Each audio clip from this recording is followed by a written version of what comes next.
Por alusiones tengo que intervenir porque parece que hay que explicar la fragata Mercedes. A fin de cuentas es de lo que se trata, ¿no? Todo el día hemos estado hablando de ella, han aparecido algunas imágenes y supongo que más de uno, si no la ha visto, pues se preguntará qué pasa, cómo era. Bueno, en este caso se trata de un proyecto un poco peculiar, que yo lo he titulado como Proyecto de Museo Naval, porque así nació, y tiene una historia curiosa, porque hoy se ha dicho aquí que las monedas vinieron a España al final de febrero del 2012.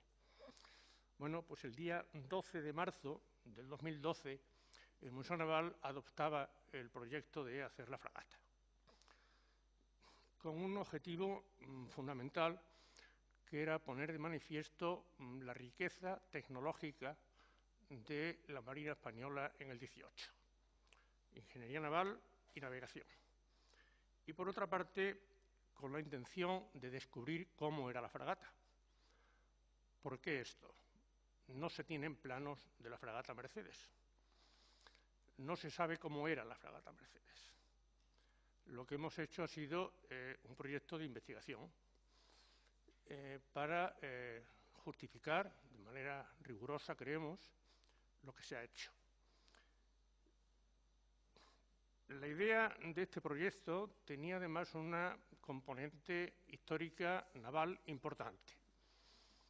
La fragata Mercedes se construye en La Habana, se construye en el 88, es parte de una evolución táctica y estratégica de las tres marinas principales europeas, Gran Bretaña, Francia y España, que apuestan por la fragata como el barco que deben utilizar en las nuevas contiendas.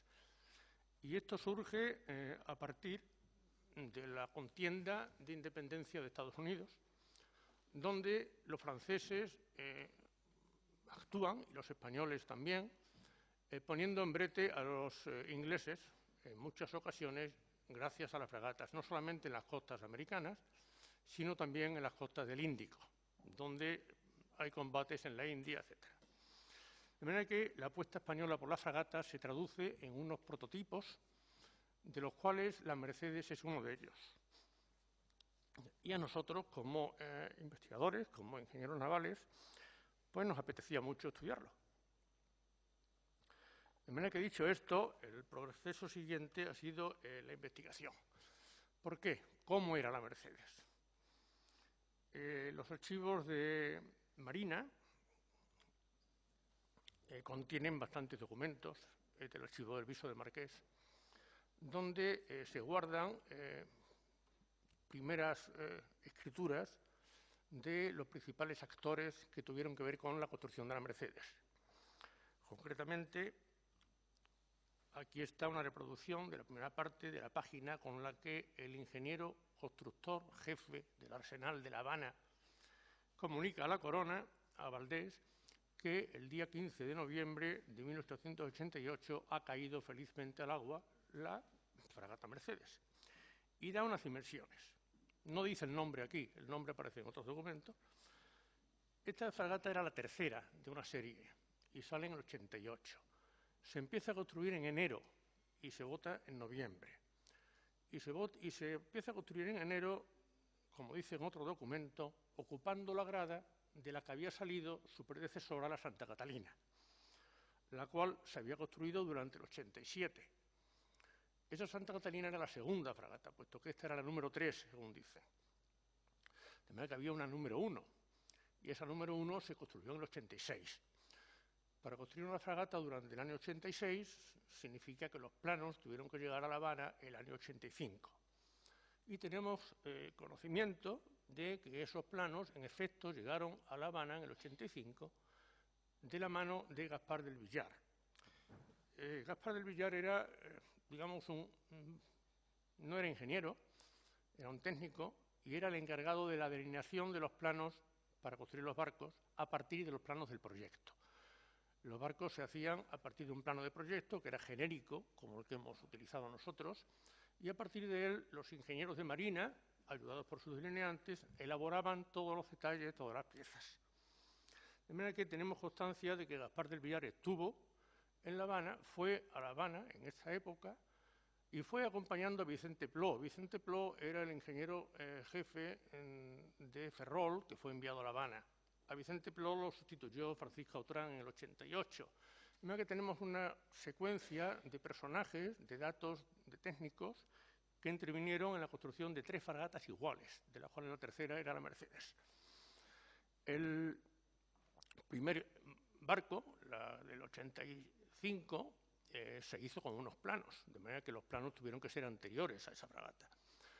Y en los planos que conocemos, que Romero Landa desarrolló, no existe ningún plano anterior con las dimensiones de esta fragata, anterior al 85, más que los de la Casilda, la fragata Santa Casilda. Y esos planos de la fragata Santa Casilda, que son los que hemos utilizado, están elaborados en el año 82. Y tiene su importancia porque el año 82 es justamente el año en que España decide que tiene que hacer barcos diferentes y mejores para poder luchar con los ingleses. Porque en octubre del 82, 22 de octubre, una potente flota hispano-francesa en el Cabo Espartel deja escapar, o se les escapan por velocidad, los ingleses, que eran menor número y hubieran sido fácilmente hundidos, muchos de ellos. Y el estudio técnico que se hace da como resultado la confección de nuevos diseños de barcos, de los cuales el prototipo principal es el San Ildefonso, de 74 cañones, que apresan los ingleses en Trafalgar y que es considerado uno de los mejores barcos del 18. Bueno, estos datos que pongo aquí dicen claramente, y lo firma el ingeniero constructor, el responsable del Arsenal de La Habana, que tiene una eslora de 160 pies de Burgos, una manga de 41,5 y un puntal de 20,10 pulgadas. Y más abajo dice que tiene un plan es la anchura de la parte baja de la cuaderna, la base de la cuaderna. Un plan de 14. Bueno, esta cifra de 14 fue uno de los índices de que se trataba de la Casilda y no de otra. ¿Por qué? Porque en esa serie de fragatas que España estudia para mejorar su diseño aparecen variaciones. Y sobre el plan original de la fragata Casilda se hacen modificaciones en la forma que dan como resultado distintas formas de cuadernas que son más anchas por abajo unas que otras, y la más estrecha es esta, precisamente, la Casilda. De manera que todos estos datos nos llevaban a pensar que era la Casilda. Como digo, esto lo firmaba en La Habana el 15 de noviembre Francisco Autrán, por cierto, hijo de Cipriano Autrán, que fue uno de los mejores constructores navales de la primera mitad del 18. Pero ¿qué nos encontramos cuando seguimos estudiando los documentos del viso?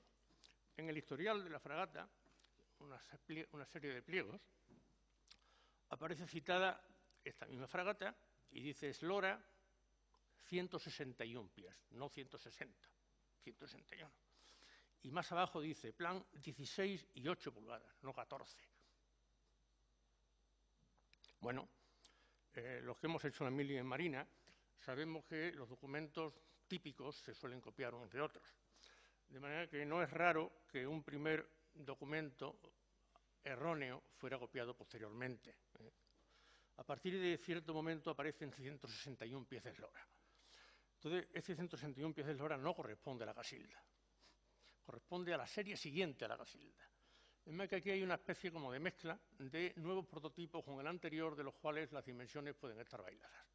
Yo lo dejo ahí porque falta todavía asegurarse, pero en cualquier caso el documento para mí más valioso es el ingeniero jefe de La Habana, que firma la botadura y que da las dimensiones que él ha visto y ha medido. Bueno, en el plano de la Casilda, estos son los datos. Es interesante reflejar aquí que, aunque el plano original estaba hecho en el 82, y es el primero de la serie, este plano concretamente que hemos utilizado y que nos fue proporcionado por José María de Juan García Guado, el especialista en Romero Landa, está copiado en 1807 por orden del ingeniero director Tomás Muñoz.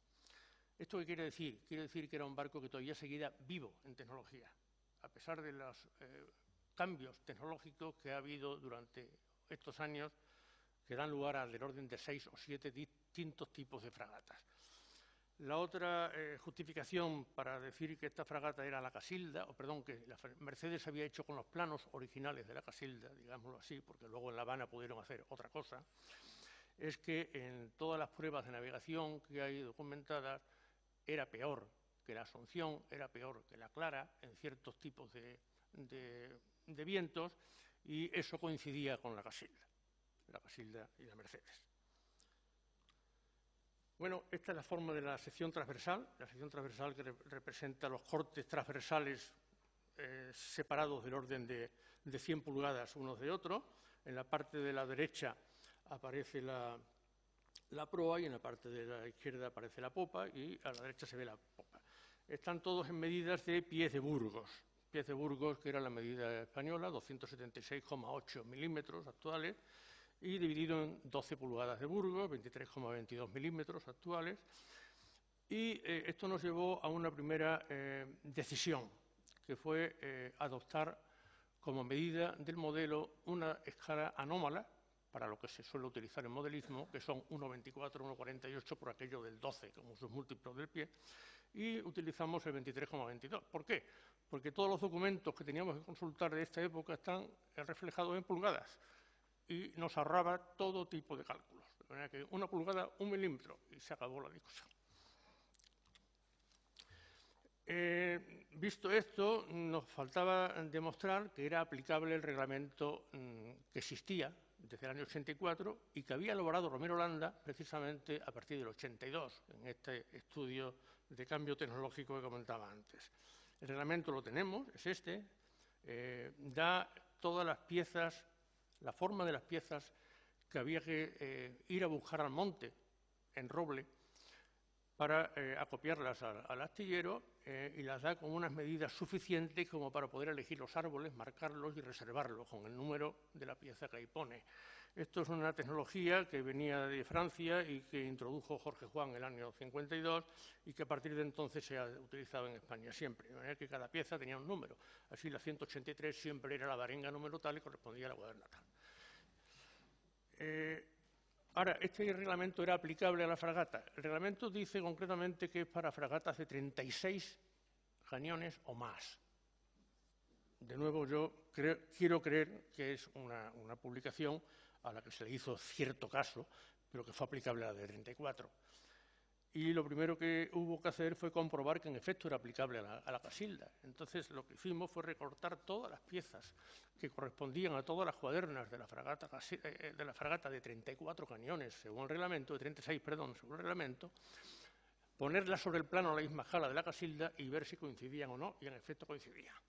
De manera que, comprobación que seguimos. Para hacer este modelo, que bien Carmen Marcos lo ha titulado la reconstrucción de la fragata Mercedes, yo le alabo el título porque no es un modelo, es una fragata lo que hemos hecho. La hemos hecho en pequeño, eso sí, pero yo diría que toda la investigación y que todos los cálculos y que todo el proceso, no solamente de diseño, sino de construcción de detalles, hubiera sido el mismo en La Habana. De manera que para esta construcción ha habido que hacer un ejercicio que yo me atrevería a denominar de arqueología experimental. Entonces, ¿por qué este nombre, que está un poco de moda en otros sitios?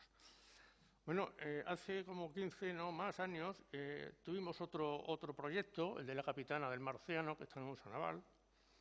Recientemente hemos hecho la reconstrucción del barco fenicio de Mazarrón, en Málaga. Esos son proyectos de arqueología experimental. ¿Por qué? Porque no se trata de construir un modelo, se trata de reproducir cómo se hizo un modelo, qué gente lo hizo, qué técnica, qué formación, qué organización. Y en este sentido, lo que hemos hecho ha sido un astillero a escala. De manera que hemos constituido, en lugar de los 400 hombres que había en el astillero, hemos puesto pues, 4. Está el constructor, allá al fondo, de bata blanca, Miguel Godoy. Está el ayudante, aquí a la izquierda en azul, José Antonio. Está el aprendiz, que, como no, tiene que ser un familiar del ingeniero, su nieto. Está el ingeniero por ahí enredando. A partir del reglamento pudimos hacer todo el recorte de todas las piezas que el reglamento dice, que son solamente las transversales. El reglamento no da ninguna pieza longitudinal. Para todas las piezas longitudinales, que es la mitad del barco, hay que recurrir a otros datos. Y esa es la labor del ingeniero. Realmente el reglamento da una pauta, el ingeniero tiene que hacer válida esa pauta y tiene que completar el barco. Las piezas se hicieron a escala de roble importado de los Apalaches americanos, un bosque sostenible. Se fue progresando en el número de piezas que cada uno de los números del reglamento requería. Y esta es la comprobación de cómo las piezas se encajan con las formas del barco, de la casilda. Esta es la cuaderna maestra. Y concretamente aquí vemos mejor cómo esas piezas se encajan, pero sobran. El reglamento da piezas con tamaño sobrante. ¿Y cuáles son las de verdad? Bueno, en el plano original aparecen unas rayas negras, esas diagonales, que indican cómo se trazó el barco. Esos son lo que se llaman bagaras. Eran unas líneas fundamentales donde además se medía el ángulo de las cuadernas, etc. De manera que, para que luego al ver el barco se vea bonito y con las líneas longitudinales muy continuas y una especie como de curvas graciosas, pues hay que conseguir unas líneas que corten al barco según planos de ese tipo. De manera que las piezas estas hay que cortarlas para que encajen más o menos en unas líneas de ese tipo. Y las líneas nuestras no son las originales del plano, sino estas otras, que están marcadas en color. Como el barco estaba cortado por la mitad, ¿por qué estaba cortado por la mitad? No para reproducir la explosión, que el barco no explosionó así. Ni explosionó así, ni explosionó, como dice el barco, el plano de Sartorius. El plano de Sartorius, ya que lo menciono, para mí es una agresión inglesa al honor de la Marina Española, puesto que muestra a unos personajes que no se sabe cómo gatean por encima de un barco que se está hundiendo, que eso no es irreal. Bueno, el barco no se hundió así, ni se hundió así tampoco. Entonces, el cortarlo por la mitad fue para poder acceder al interior, para poder mostrar el interior y para no dejar de enseñar al público cómo se construía un barco. Porque están todas las uniones, todas las piezas y todos los clavos, hasta donde se ha podido poner, que se ponían en la época. Ahora, esto origina un problema, que cuando el barco lo quieres poner vertical en la grada y poner una cuaderna detrás de otra, no tenemos medida de cuál es la vertical central. Entonces nos inventamos este invento, que es una línea vertical de madera en la cual podíamos luego ponerlas todas seguidas y juntarlas y poner la verticalidad controlada. Control que se hacía continuamente mediante el nivel para ver que no nos desviábamos de esa vertical. ¿Cómo se construyó el barco? Se construyó a la española. Habíamos tenido la serie inglesa en los 50, había venido Gautier, francés, recuperando una tecnología que era la misma nuestra, porque Gastanieta también era el sistema francés de Toulon, de manera que recupera el sistema español, y Romero Landa hace una síntesis más española todavía, y así se hizo el barco. Y entre uno de los detalles más importantes es que todas las cuadernas estaban clavadas con clavos cuadrados. Estos clavos cuadrados no existen en el mercado. De manera que tuvimos que comprar el listón de latón, cortarlos, limarlos, hacerle las cabezas, etc. Y clavarlos en las cuadernas como se clavaban antiguamente. Y revitarlos como se revitaban antiguamente. También hicimos detalles especiales que existen en la realidad y que a esta escala se podían hacer, como son los ensambles del pie de la roda. La roda es la parte delantera del barco, con la quilla, que dan rigidez en los tres ejes. Luego hicimos un ademán de arqueología experimental que fue también embrear las uniones, incluso llegamos a cubrirlas con saco, como se hacía en el astillero, lo tenemos todo documentado, que se hacía así, y tropezamos con problemas que no están en el reglamento y que no están en el plano. Es decir, cómo se resuelve la popa y cómo se resuelve la proa. Bueno, ahí aparece el ingeniero teniendo que trabajar y sacando planos del original mediante detalles que no existían. Lo mismo con la popa, y en la popa hay una sorpresa que nos llevamos, que en el reglamento no aparecen ninguna cuadernas de reviro. Cuadernas de reviro son las que no son en plano transversal sino oblicuo, y son para ayudar a coger la forma de la popa. Entonces no aparece ninguna en el reglamento. Y la pregunta es, ¿y la fragata Mercedes las llevaba o no? Bueno, tuvimos la suerte también de José María de Juan García, nos proporcionó un documento de Romero Landa donde dice y escribe que cuando se disponga de madera suficiente y de buena calidad, no se utilizarán maderas reviradas, sino picas, como él pone en el plano. De manera que, suponiendo que en La Habana tenían madera buena, o en México tenían madera buena, que la importaban de allí, así lo hicimos también. Esta es la popa, que fue creciendo. Tuvimos también que diseñar el espejo, tampoco está en el plano, y lo tuvimos que diseñar contra toda la teoría, que es que el circulito de abajo es donde viene la mecha del timón. El timón entra en el barco, la pala del timón entra en el barco, y claro, encima de él aparece un puntal, aparece un madero fuerte, una gambota se llama, ¿no? Son impares, son 7, el reglamento dice 7.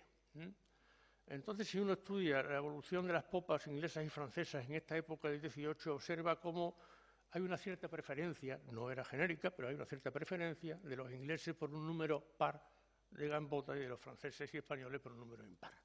De manera que respetamos el reglamento y pusimos las 7 gambotas que aparecen ahí. Esta es la clavazón que hemos reproducido como se hacía realmente en el forro, de manera que en cada una de las cuadernas, que tiene 2 elementos, 2 clavos situados en diagonal y manteniendo una secuencia. Esto fue otro descubrimiento que hicimos para explicarnos por qué en el plano aparece una base del palo mayor tan larga que no necesita, porque no aparecen los barcos definitivos, sino en estos. Eran barcos experimentales, eran barcos para estudiarlos, y no solamente estudiaban las formas y la construcción, sino que estudiaba el aparejo. De manera que ese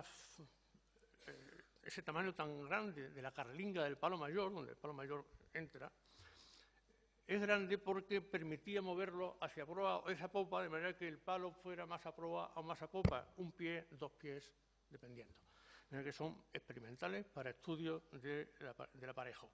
Y lo mismo en la proa. El trinquete también tiene una carlinga móvil en el sentido de escoger la mejor posición para la navegación.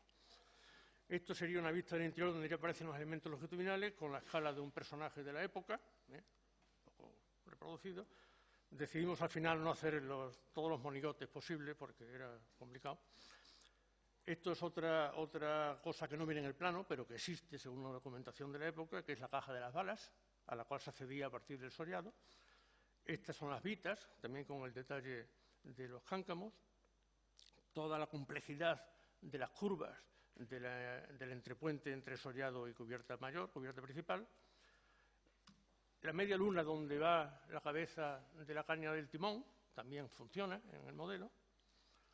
¿Cómo sería la vista interior sin entablar el sollado? El sollado donde iban los marineros y donde se hicieron los alojamientos de los civiles. Perdón. Esto sería, ahí se ve muy curioso, el tipo de escala de los marineros para bajar. No era escala, sino se llaman pie de carnero, los ingleses lo llaman poste de salsón, que está tallado en el palo. Y aquí a la izquierda se ven las cajas de caudales. Las cajas de caudales es el nombre de la época, y el espacio donde se metían era la caja de plata, la caja de la plata, ¿vale? Está puesto antes de cerrarlo con mamparos. Esto una vez puestas las cajas se sellaba con mamparos de madera que solamente se desclavaban al llegar a destino. Nos interesó mucho, y Carmen Marcos aquí nos dio todas las pistas, cómo iban esas monedas en las cajas, de manera que tuvimos el tamaño adecuado y calculamos entonces qué cantidad de cubierta de arras, se llama así, era necesaria para poner tanta caja como había. Esta es otra parte interesante que nos permitió situar a bordo el espacio donde iban los caudales, que está justamente debajo de los cables. En las memorias de Iriarte, precisamente cuenta, aparte de detalles de la explosión, cuenta cómo al llegar a Inglaterra, Sabina Alvear, cómo al llegar a Inglaterra, en una de las fragatas vivas que llegaron, los ingleses quitan los cables para poder acceder a la caja de plata, o sea, al compartimiento donde están las cajas de caudales. Entonces, esos cables cable es la maroma, la estacha que amarra el ancla y que está hecha a escala aquí. En el modelo mide 8,5 metros, en la realidad son 200 metros. A escala del diámetro, el diámetro real era una cosa así, y pesaba tanto como el ancla, es decir, pesaba de 35 o 36 quintales, cada quintal son 46 kilos. De manera que está reproducido ahí como tenía que ir estibada en babor una y en estribor otra, según los documentos. También reprodujimos, no todo, parte del cobre, los paneles de cobre, están hechos a la escala adecuada, puestos de la manera adecuada, como sabemos que estaban. Hay fragatas, trozos de fragatas en Cádiz que todavía mantienen algunas planchas y una de ellas está en el museo, en la exposición, y el número de tachuelas de cobre que llevaban en los bordes está también reproducido fielmente y está envejecido con ácido. Esto es interesante porque una de las cosas que el modelo nos permite, y que era uno de los objetivos, era no solamente poner de manifiesto la riqueza tecnológica española, aprender cómo se hacía un barco, enseñar cómo era un barco, sino poderlo utilizar para estudios. Y uno de esos estudios está claramente sobre el tapete, estamos en él, con la ayuda de James Gould en algún momento también, es cómo se produjo la explosión. Para eso nos va a hacer falta acceso a documentos del Pecio que no tenemos, documentalmente la tenemos visuales, pero no hemos tenido en la mano otra manera. Y el modo de estibar la pólvora a bordo es fundamental para esto. De manera que aquí se representa en la parte baja, está el espacio donde iba la pólvora en barriles. Cada barril un quintal 46 kilos. Esa cifra de quintal y 46 kilos puede parecer rara, pero viene desde los romanos y antes posiblemente, y es más o menos el máximo que una persona fortachona podía acarrear un cierto trecho. Por ejemplo, el peso de las anclas de piedra de los barcos de la época clásica era lo máximo que una persona podía llevar. Bueno, dicho esto, en la parte baja estaban los barriles, al fondo se ven unas puertas, esas puertas correderas. Detrás de ellas se aguardaban la pólvora en estuches. Para cargar los cañones no se metía la pólvora en cucharas ya, sino se metían cartuchos que eran o bien de sacos de tela o bien de papel. Esos cartuchos estaban ahí almacenados y darte cuenta cómo al personal civil, en el momento del combate, lo utilizan para acarrear los cartuchos de pólvora desde ahí hasta los cañones. Que dicho eso, no sería extraño que algún cartucho se rompiera, que algún chaval se tropezara, que algún rastro de pólvora hubiera por el camino que dio lugar a que la explosión llegara. ¿Por qué? Porque todo esto está debajo del agua. La flotación está por encima de todo esto. Y es muy raro que una bala roja, por muy roja que sea, penetre 60 centímetros de roble, entre hasta el fondo y arramble con todo. Primera hipótesis que hay que seguir estudiando. Este es el modelo, tal y como aparece en el museo, del cual, pues, como digo, se pueden ver muchos detalles y la idea era precisamente que pudieran ser ilustración de cómo se hace un barco y de la, para mí, tecnología única, está escrito no por nosotros, sino por algún francés, que era el objeto tecnológico más desarrollado del siglo XVIII. Era un barco, un navío de la línea de combate. Aquí se ven la zona de víveres, aquí se ve las arras que no existían en todos los barcos, se ponen porque hay una carga especial. Las arras, supongo que tiene que ver también el operativo de hoy de las arras de patrimonio, pero las arras es donde se ponían los objetos más valiosos de la carga. Y era ese intermedio, que no era una cubierta, sino una plataforma, porque no cubría de lado a lado. No hemos hecho, me quedé con las ganas, lo que los franceses llaman le parc de mouton, o le parc à mouton, el parque de los carneros. Eso que se ve aquí,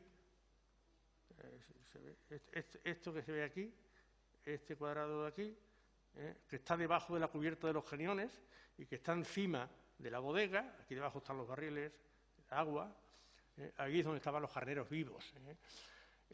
Para la oficialidad y para los enfermos mayormente se llevaban hasta entrado el 19 se llevaba del orden del 5% de raciones de dieta, de las cuales la mitad más o menos eran vivas y la mitad muertas. Que había gallinas, había carneros, había animales que podían aportar mejor alimentación para los enfermos.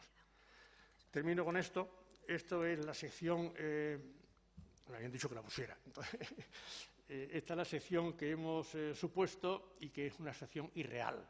Y digo que es irreal porque no es así. Es decir, el barco a lo largo de la eslora, que son 160 pies, si se corta por distintos sitios, tiene distintas secciones. Y no en todas las secciones, y en una sección no aparecen todas las cosas juntas.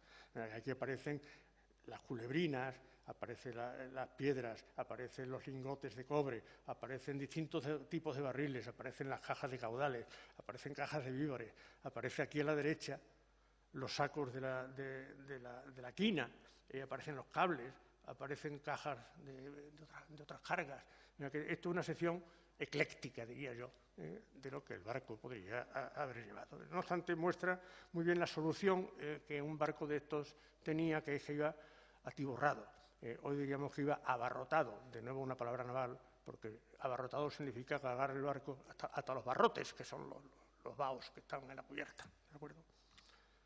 Muy bien, la utilidad del modelo pues ha servido para la investigación, ha servido para demostrar muchas cosas del conocimiento naval que no teníamos, por lo menos, claras o escritas, aportar soluciones de ingeniería a la solución, como he dicho antes, de la arqueología experimental, es decir, tengo un plano y cómo construir un barco, eso no está escrito. Y no está escrito porque no hacía falta. Y no hacía falta porque, mandado el plano a La Habana, allí había gente que sabía qué hacer con él.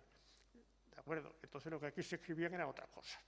Dicho esto, existe también la posibilidad de enseñanza, como no, y para mí queda pendiente el tema de la ingeniería forense, es decir, cómo se produjo el hundimiento de la fragata de una manera demostrable. Muchas gracias.